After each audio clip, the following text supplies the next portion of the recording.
a Rabbinic Anthology, selected with an introduction by C.G. Montefiore and H.Loewe. We are in our 6th program of the introduction by C.G.M. for even the humblest ordinary worker in rabbinic communities understood something about the law. He loved it even if he had no leisure to know it thoroughly. He practiced it to the best of his ability. He enjoyed the practice of it. Sir Richard Livingston says, "What meaning can Hellenism have for the ordinary worker in factory or farm? How many inhabitants of our big cities could understand its ideals, or if they understood, could achieve them? Therefore, on the basis of Greek conceptions, happiness can only be the privilege of a small elite, a tiny fraction of mankind. On rabbinic lines, this reservation would be only partly true. The gulf between the scholar and the ignorant is not so great as with the Greeks. The ignorant is not, or need not be, quite ignorant. There are many links which unite him with the scholar, and which unite the scholar with him. The rabbinic community may be compared with the Athenian democracy at its best, according to the perhaps idealized picture of it in Pericles' great funeral speech in Thucydides. Yet there is a measure of exclusiveness in the rabbinic ideal, which may also be compared with the exclusiveness of the ideal of the Greek philosophers. The quotations which precede and which follow from Sir R. Livingston's article in the Hibbert Journal can now be more conveniently studied in an enlarged form in its remarkable and delightful book, Greek Ideals and Modern Life, Oxford, 1935, see note 9a, to those who have been brought up foolishly and ignorantly to think that Greece gave to the world some fine statues and poems, but nothing else. The book should be a revelation.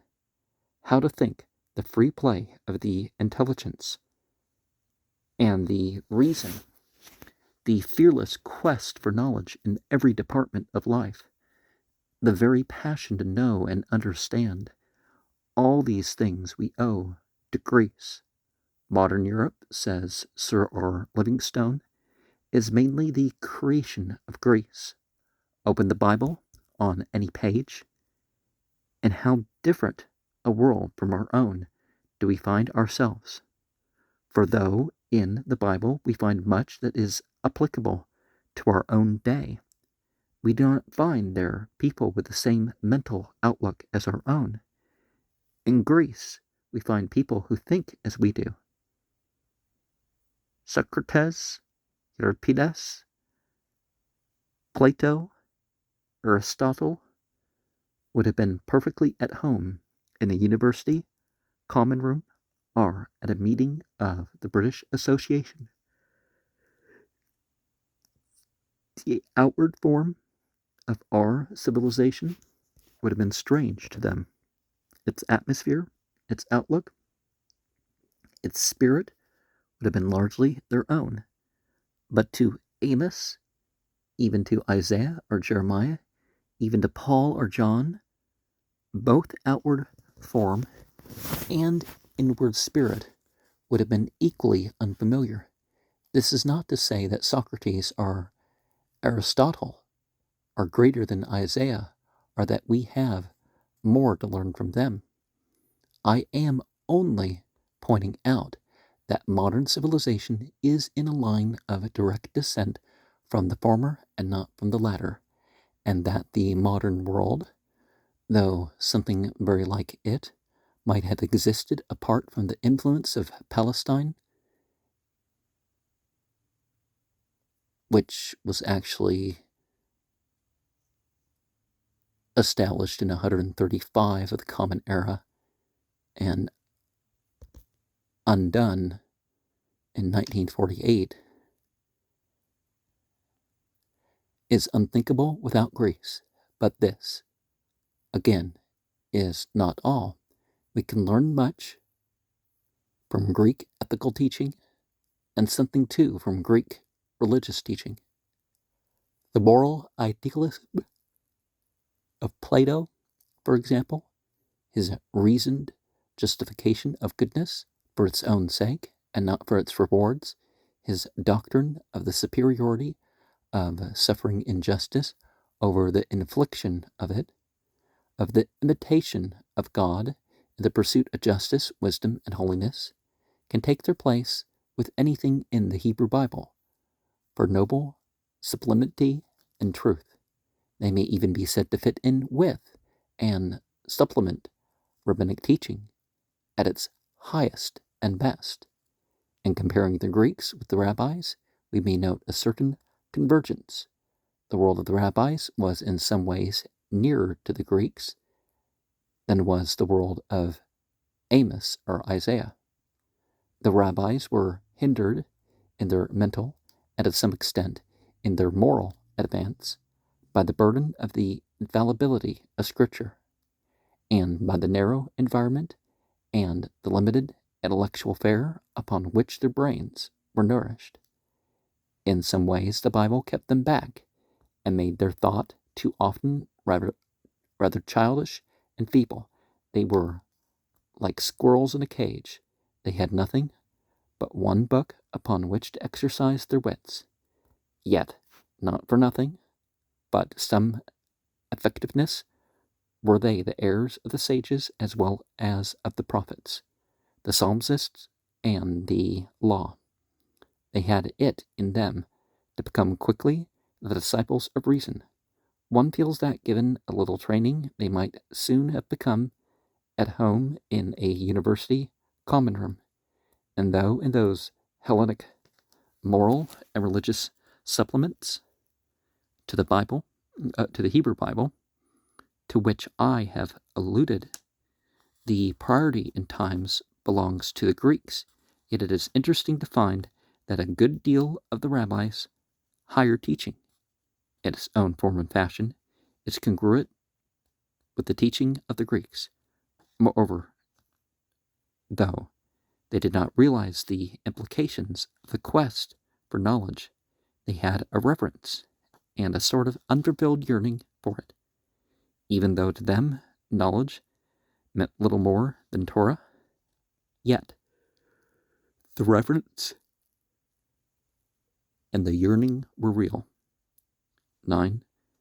In making love the supreme areta, excellence of man, says Sir Richard Livingstone, Christianity substitutes a democratic spiritual ideal for one which is aristocratic. Well, that's a modern interpretation that takes some twisting out, doesn't it? Because it does talk about believing and obeying whoever's in charge. Thereby, it both enriched the many whom Hellenism had left in the cold, and enriched and completed the life which Hellenism had given to the few.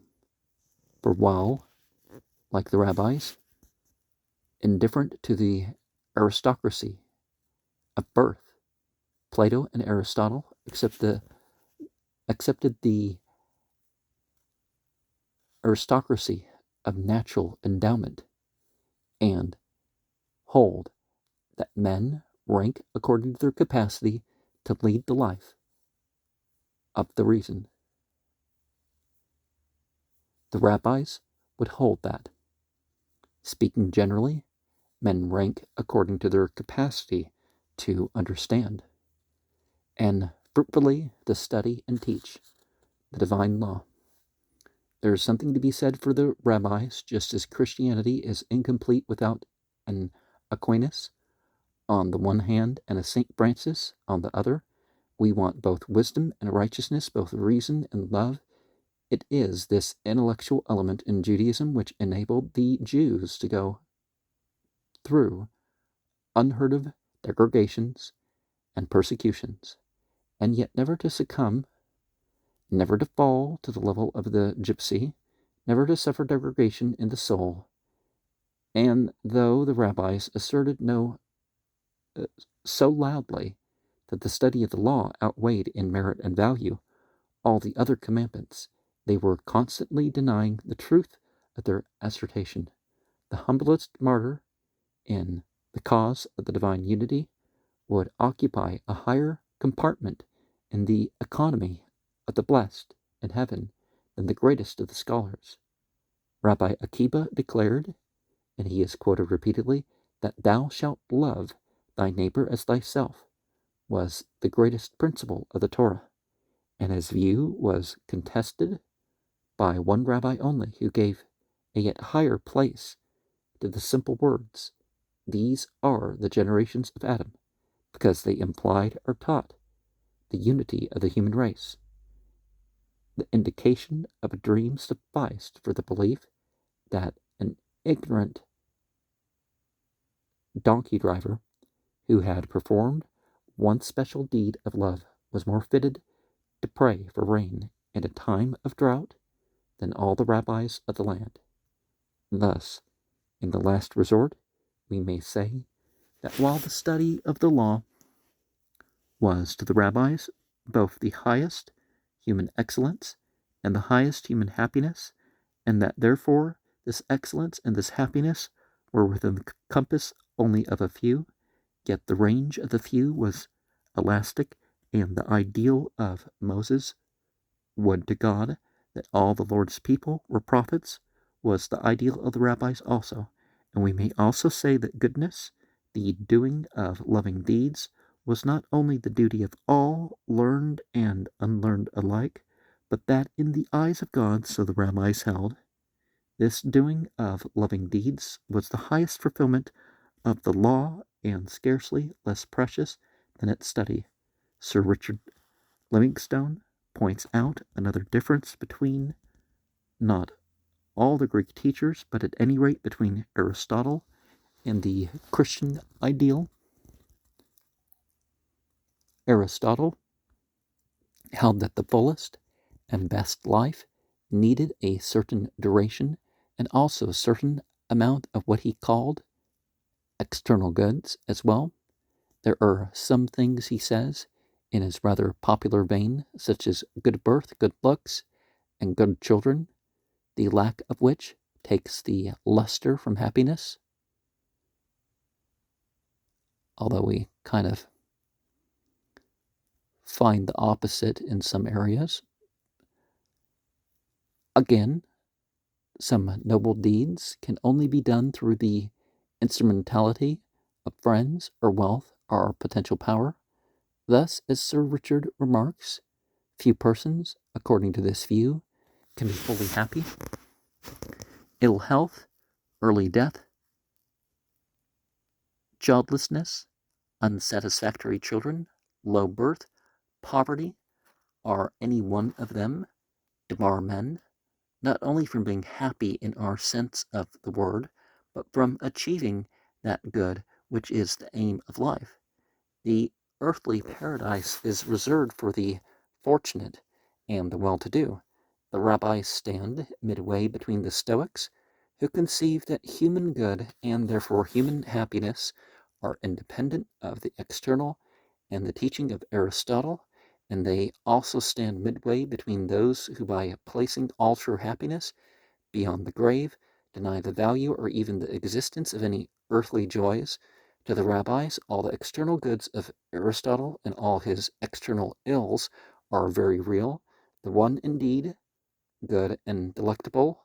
Their opposites are, indeed, bad and painful, and yet the truest joys of all, and for many the only joys, are the joys of the world to come. Even from the point of view of sheer happiness, it may be incomparably better to accept every earthly ill than to receive every earthly external good, at the risk of being deprived of the eternal felicities beyond the grave. CP 1511. Oh, maybe it's quote 1511 in this book.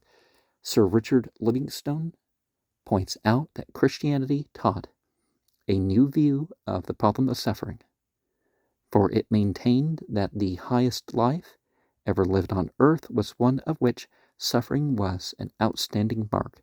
Sir Richard thinks that this new view was largely due to its conception of a suffering God. Christianity has utilized and transformed suffering and pain. It has made suffering appear as part of the texture of life,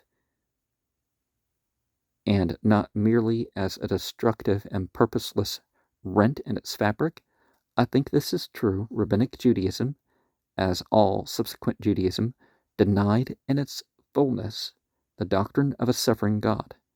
Perhaps this denial may be the reason why Rabbinic Judaism has little to say upon the subject of suffering, which supplements or enlarges or goes beyond the best teaching of the Old Testament. Well, suffering is the fault of the people suffering. Difficulty, that's a different story. The rabbis went willingly to martyrdom, and they extolled it. But the perception of a certain splendor in suffering are in the endurance of suffering, which most of us now would acknowledge is wanting in them. Not the glorification of suffering, which is a false emphasis, but a certain glory belonging to it. We may, I think, fitly believe in this, and it may be truthfully ascribed to the teaching and influence of Christianity. The rabbis have much to their credit. We need not want to ascribe to them more than truth allows. In religions, as in human characters, the words hold, suum, cuique, to each its own excellences and qualities. The rabbis were still far too prone to suppose that every suffering, and bodily suffering not the least, betoken some previous sin. The purifying and testing property of suffering is constantly referred to. God tries the righteous very specially, for they can endure it. But for anything like the manful protests of the genuine Job, or for any approval of them, we may look in vain. The attitude of the rabbis seems often to be more in harmony with the attitude of the friends than with that of Job. There is some truth in a remark made by a writer in The Guardian, 11th of January, 1935, in a review of In Spirit and in Truth aspects of Judaism and Christianity. He says, for Christianity, the problems of evil, of sin, of atonement are not only moral but also metaphysical problems. They are metaphysical because they imply an apparent conflict in the ultimate constitution of things in which man is involved, and yet to the solution of which he is unequal. The mind of the individual Jew is aware of the metaphysical character of these problems, but for his faith, they are not problems at all. They are simply facts to which God is always equal, to which man is always equal in virtue of his simple, unquestioning trust in God. I suppose that the contrast is due to this.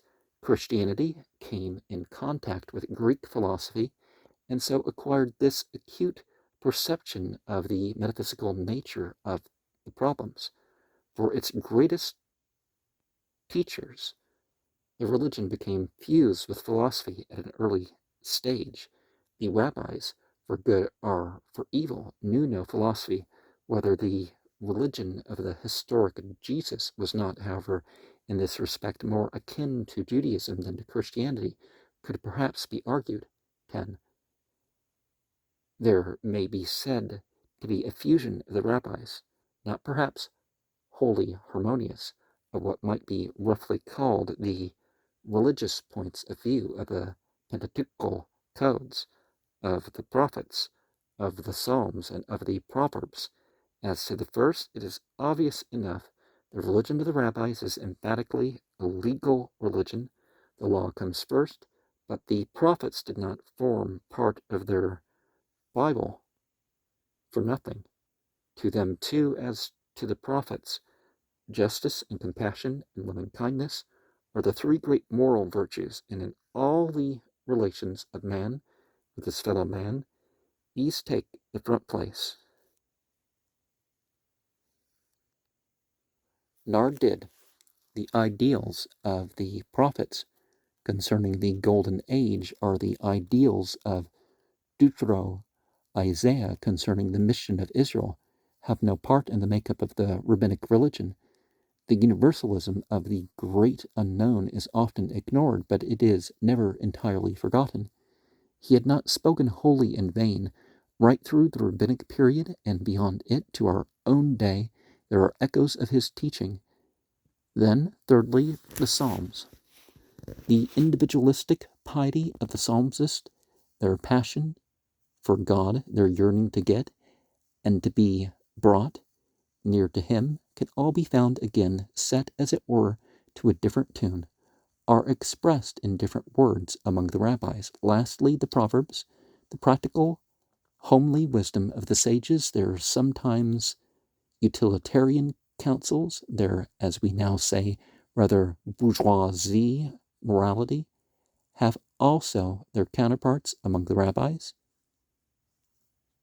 See page 683.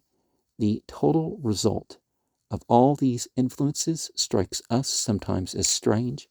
Here were men who had undoubtedly a tremendous love for God and for his law, a complete readiness to sacrifice for God and his law, if need be, their very lives. Yet with all, these men were by no means anxious for martyrdom. On the contrary, they wished to avoid it, wherever or whenever they legitimately could.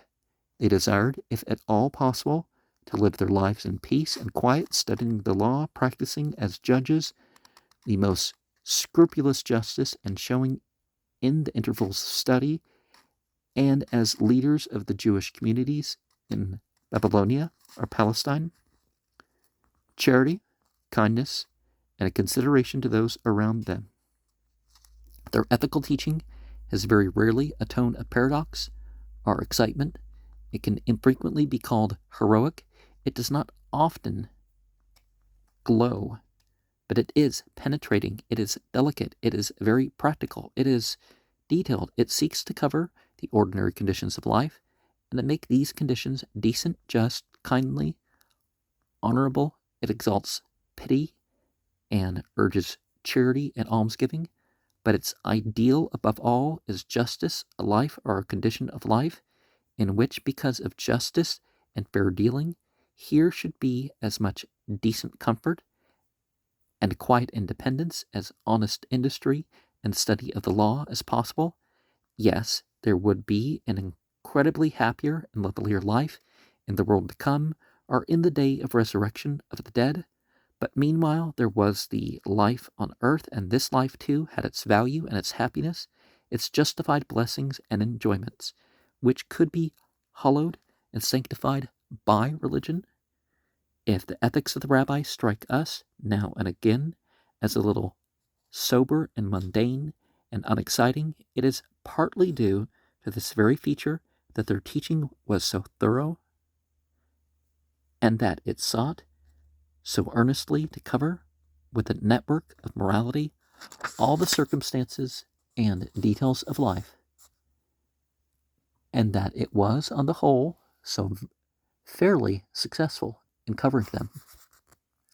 I seem always to come back to an old thesis of mine, namely that we are richer for possessing both the ethical teaching of the rabbis and the lofty enthusiasm and paradoxes of the Sermon on the Mount. 11. As the rabbis, for reasons already given, fell below the highest prophetic teaching about sacrifices and outward ceremonials, so they fell below Isaiah's highest teaching about the mission of Israel. Well, a person could say that the best of commentary is not as good as the least of the inspiration. They could not, to any large extent, develop the noble conception of the suffering servant, or the conception of the reason of Israel's election was the conversion of the heathen world to the worship and the knowledge of the true God. On the whole, they did not belong to that section of the Jews who sought actively to disseminate Judaism among the nations. Nevertheless, true to the saying that you can find all possible teachings in the vast rabbinic literature, even if of some teaching it be but a single example, there are some reachings out towards the larger view that Israel was chosen for service and not for privilege. The whole purpose of Israel's dispersion, it is suddenly said, was the making of proselytes. We have to remember that most of the extant rabbinic literature, huge as it is, comes from periods when to engage in active proselytization and propaganda was difficult and even dangerous. Yet there are some beautiful and pathetic things said about proselytes, even as the result probably of harsh experience. There are also some disagreeable things, and the first category is larger than the second. It is not the case that the rabbis took the common modern view about proselytes and propaganda. The modern Jew, in a superior sort of way, historically easily understood, declares that Judaism, unlike Christianity, need not seek to convert non-Jews to Judaism, because Judaism teaches justification by works and not by belief. Whatever your religious belief, live a good life and live up to the dictates of your conscience, and you will have every bit as good a time after death as the most orthodox Jew. And Islam, too, would encourage whatever good and truth or whatever's Islamic in another. That they're saying things this way because the Christian will act like people have failed. It's like, no, they succeeded where they did right, That was hardly the rabbinic attitude, for they did regard idolatry as sin, and as most Gentiles were idolaters, sometimes a Gentile's just a secular person. Gentile can be a Jew too, if you're going to use the right words in Hebrew, as they call it. They would, as I have said, for the most part, according to rabbinic belief, either be annihilated at death or the resurrection, or would be sent to hell, from which they would either never emerge or emerge only for final destruction. It is true, and it deserves emphasis, that one distinguished rabbi called Joshua, in opposition to another distinguished rabbi called Eliezer, maintained that the righteous of all nations would have a share in the blessed world to come.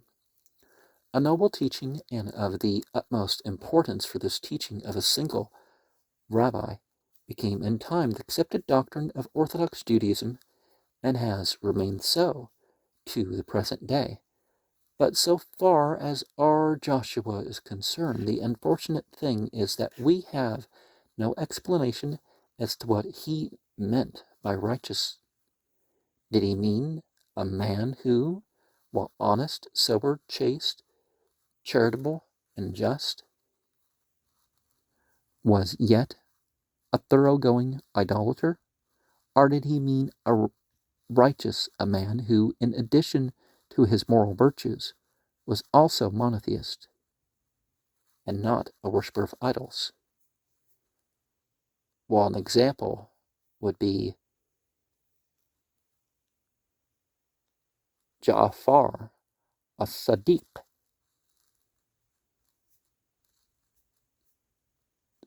So, truthful in religion and a manifestation of the truth in deeds, sort of the Zoroastrian Asha in practice, right? I am inclined to believe that he meant the second and not the first. In that case, the number of those who would be admitted to the felicities of the world to come would clearly be much smaller than if our Joshua had meant that righteous idolaters would also enjoy them, just as to the Orthodox Christian the collocation righteous unbeliever, righteous heretic, righteous Jew was hard to credit. So to the rabbi, the collocation of righteousness with idolatry.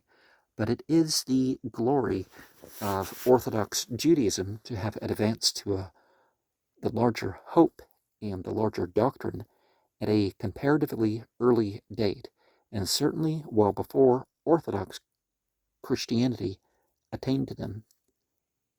Now, it's interesting to know how the Orthodox labeled groups pretty much all tend to be later than some of the earlier forms of a faith category.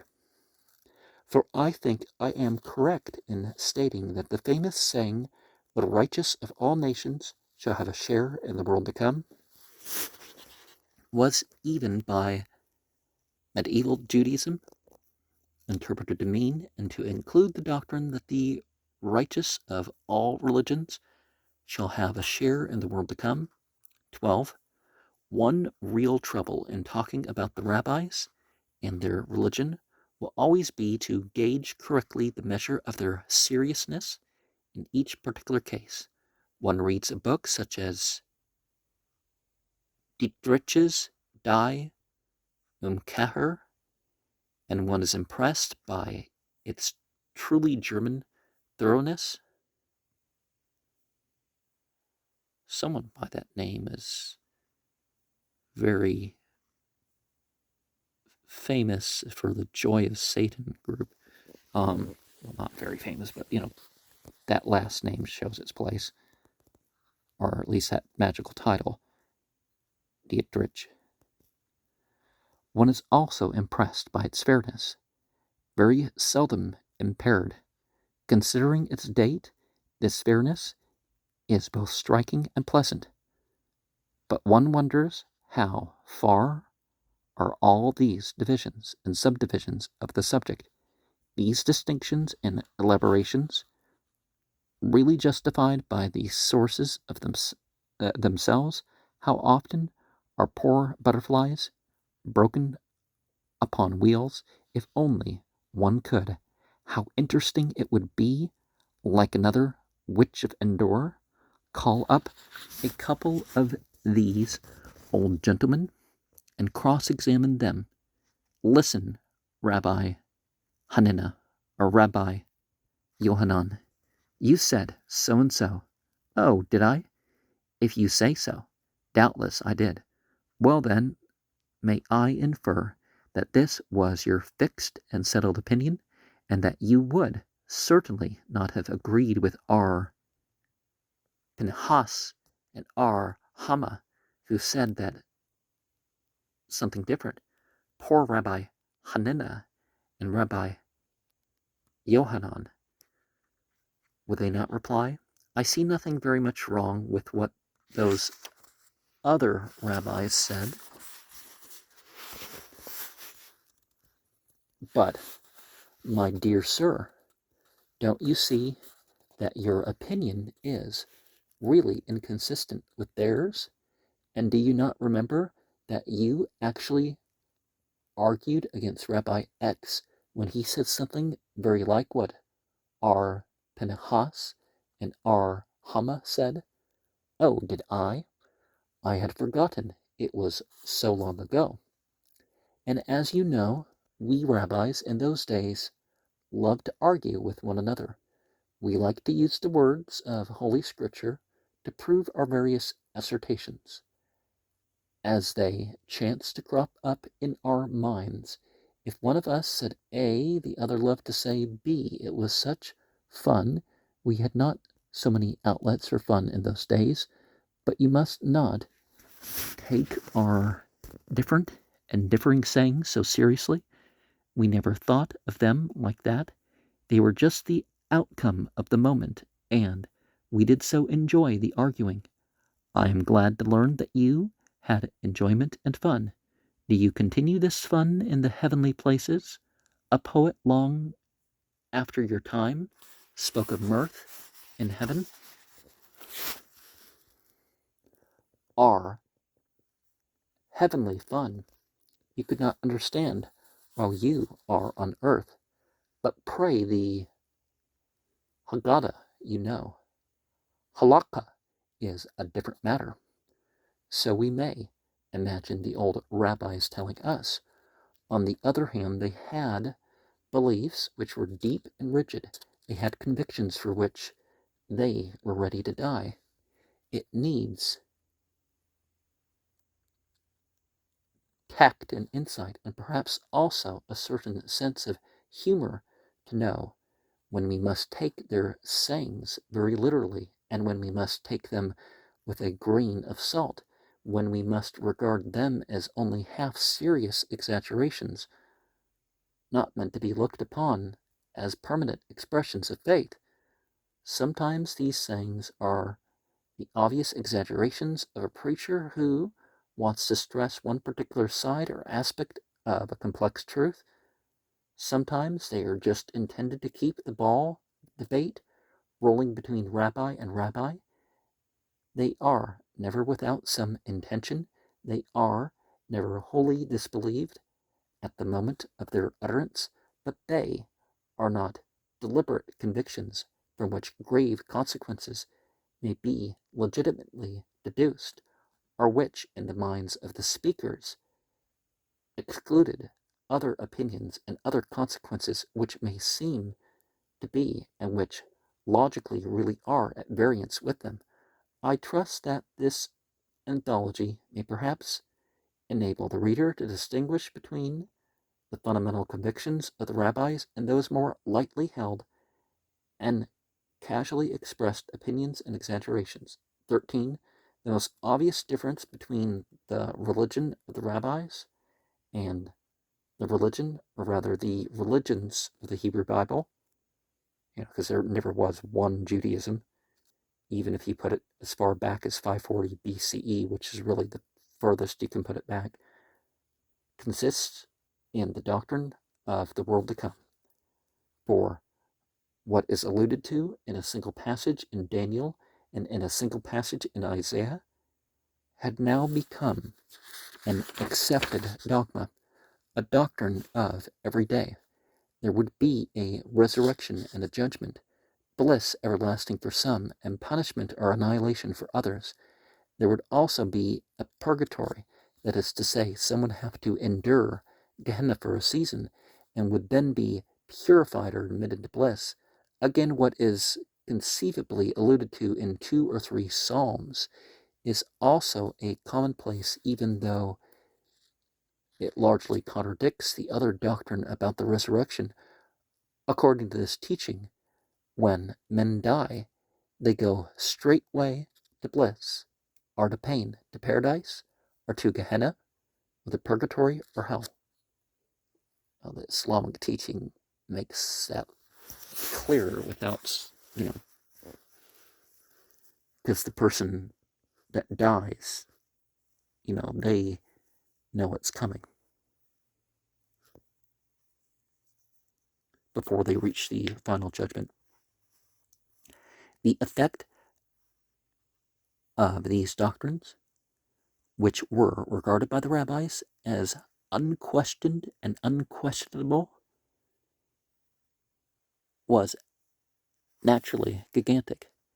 The strange thing is that if these beliefs separate the rabbis from the Hebrew scriptures, they also separate them, though to a less extent, from ourselves. We may profitably compare what Dr. Colton says about the difference between the modern Christian views on these subjects and those of the medieval church.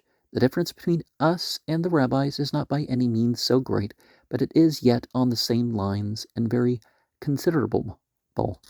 He says, we may safely affirm that the standard medieval ideas of heaven and hell differed more from those of even the most medievally minded modern theologians than present-day ideas on that subject differ between any two modern churches.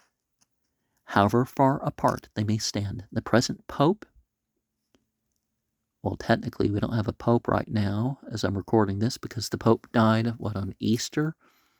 And the moderator of the Scottish Church, I say this with all personal respect to both, probably differ far less from each other, either on this point, than both differ from St. Gregory the Great or any of the most saintly medieval popes.